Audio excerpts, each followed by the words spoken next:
Onde há vontade, há um caminho. Essa é uma frase que, de outras formas, eu até já ouvi, já até proferi de outras maneiras também, mas trazendo o mesmo sentido, só que ela me veio bastante essa semana e isso acabou trazendo um sentido talvez um pouco mais intenso, mais intrínseco para mim. Muitas vezes nós vemos uma frase, uma colocação da vida, como a vida nos traz alguma coisa, e aquilo não faz tanto sentido no momento, mas em outro momento aquilo faz todo o sentido do mundo. E essa simples frase tem um universo de interpretações por trás, tem um universo de possibilidades. E eu gostaria de trazer algumas aqui com vocês. Antes de mais nada, a gente tem que pensar sobre o que é a vontade. Essa é uma das forças mais incríveis da existência. Para quem viu o filme do Lanterna Verde, eu vou citar aqui uma coisa que é falada nesse filme. Quando o Lanterna Verde, que ele é um humano que ganha um anel com grandes poderes e ele não sabe usar esse anel. Então um dos guardiões, que também tinha um anel, que era um ser de outro planeta, vai ensinar para ele como é que funciona. E ele fala, isso aqui é regido pela vontade. Existe uma energia universal que é a da vontade e a canalização e a utilização disso da forma adequada pode gerar um laser, pode gerar um poder gigantesco, é um foco enorme.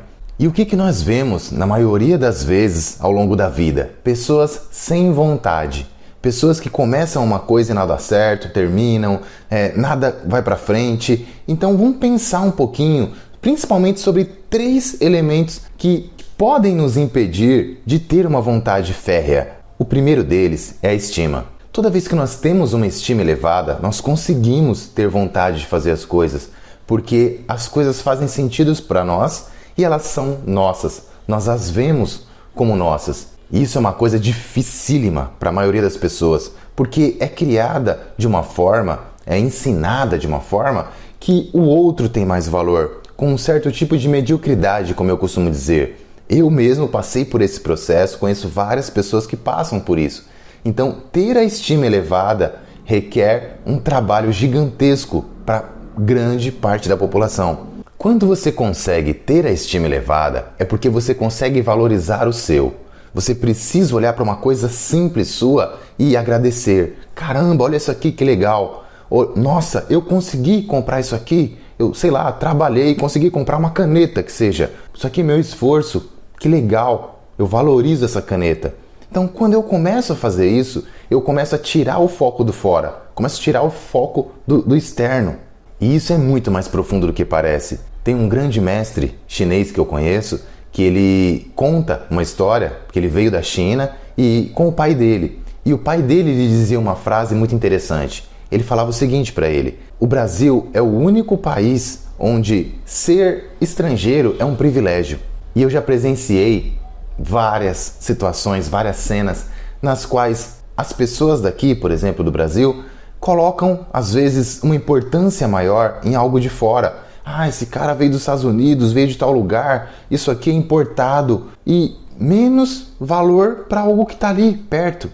Então, fazer esse exercício mental de trazer o valor para perto, isso aqui, o meu é valioso, o que eu consegui, a minha história tem valor. Isso vai automaticamente e aos poucos elevando nossa estima.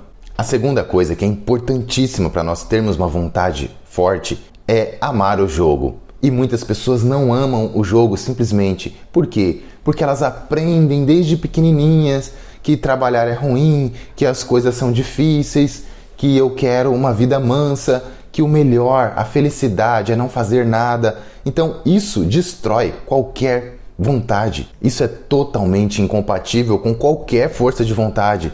Como é que eu vou fazer alguma coisa se eu estou me arrastando para isso? Se eu entendo que é uma coisa ruim para mim? Não, eu tenho que gostar do jogo. E como é que eu começo a fazer isso? Procurando fazer o meu melhor em tudo. E entendendo que o jogo tem consequências. Toda vez que eu entro num jogo, eu posso ganhar e posso perder.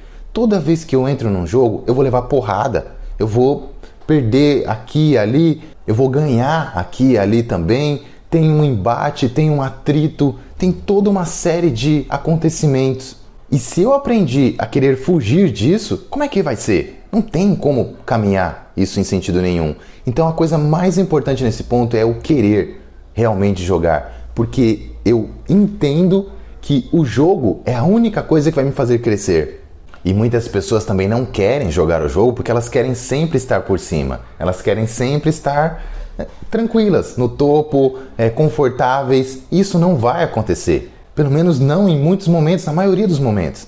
Como eu sempre uso como exemplo aqui, né? Um bebê, ele não registra isso, ninguém conta isso. Mas quantas vezes você acha que um bebê cai e tenta daqui e dali levantar para conseguir andar até ele conseguir? São muito mais do que uma vez ele acertou. Mas quantas centenas, talvez, sei lá, milhares ele tentou e não conseguiu? Mas ele continuou tentando, porque ele sente, ele sabe. Ele não se apega a um resultado negativo. Não, isso aqui não é negativo, eu estou tentando. Já sei que não é por aqui, eu estou fortalecendo meu corpo. E aí uma hora vai. Um excelente exemplo para isso é o filme Rocky. Para quem porventura não conheça, eu recomendo que assistam. O Rocky é um lutador de boxe que começa lá no primeiro filme totalmente por baixo. Ele não tem nada, tudo na vida dele é feito, é voltado para atrasar o lado dele, para colocar ele para baixo, para puxar realmente o tapete dele. Mas ele entende que não, que ele quer fazer o melhor, ele está buscando e ele não está olhando para as derrotas. E aí, desde o início, é trazido essa questão. Ele apanha, apanha, apanha, chega no final, dá um jeito e consegue vencer. Ele apanha, apanha, apanha da vida em todos os sentidos, mas ele insiste, ele continua até vencer.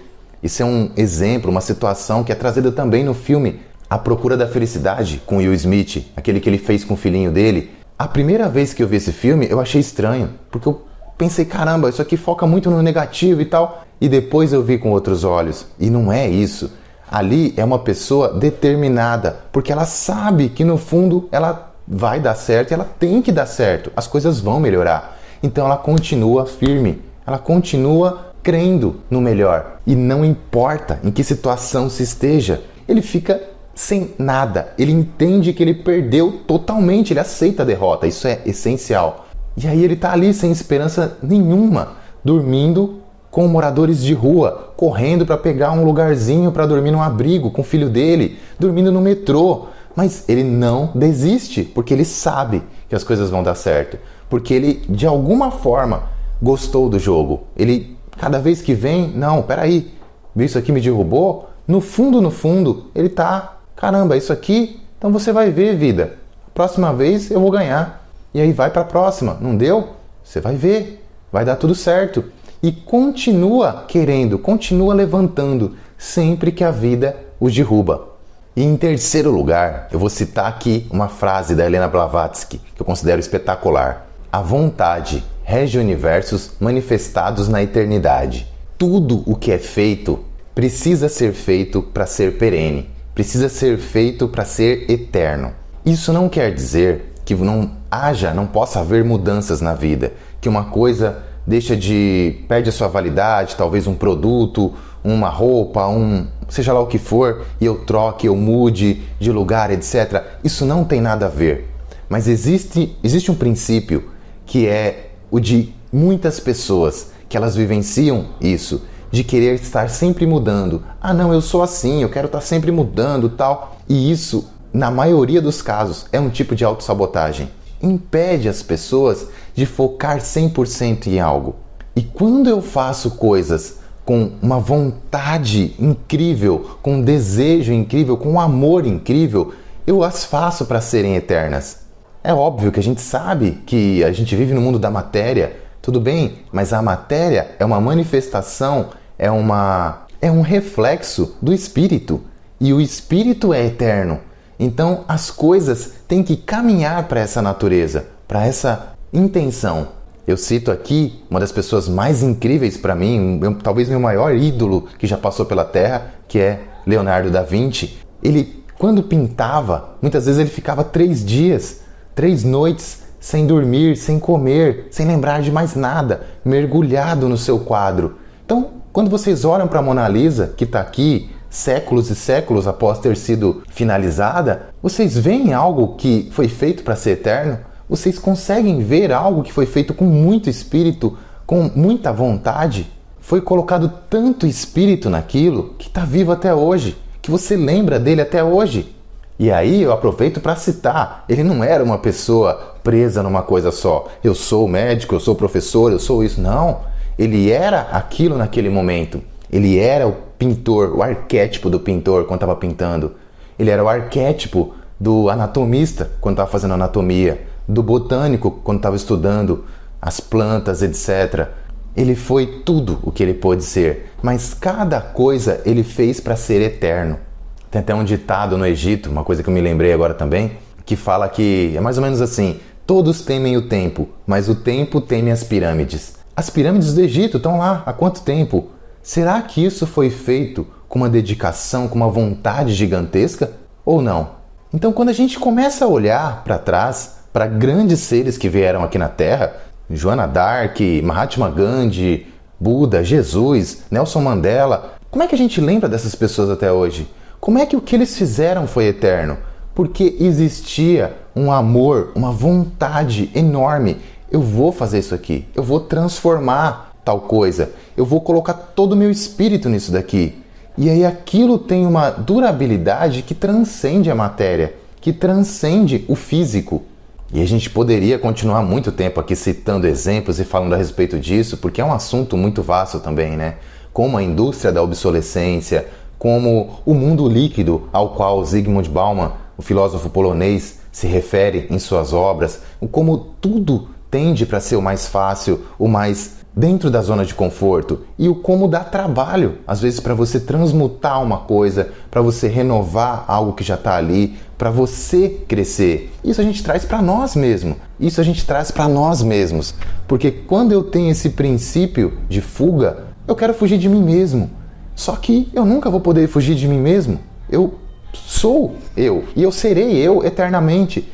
Então, como eu posso me renovar? Como eu posso olhar para mim? E como eu posso desenvolver cada vez mais, treinar cada vez mais, como se fosse um músculo, a minha força de vontade para me tornar uma pessoa melhor, para encarar os desafios e entender que a manifestação das coisas demanda tempo, que a manifestação de certas coisas demanda um esforço muito grande, e por isso que só alguns conseguem. E nós admiramos grandemente esses alguns, seja na personagem de seres que vieram ao planeta Terra, ou mesmo de heróis fictícios que nós lemos em livros, que nós assistimos em filmes. Se um desses seres conseguiu, eu também consigo, e você também consegue.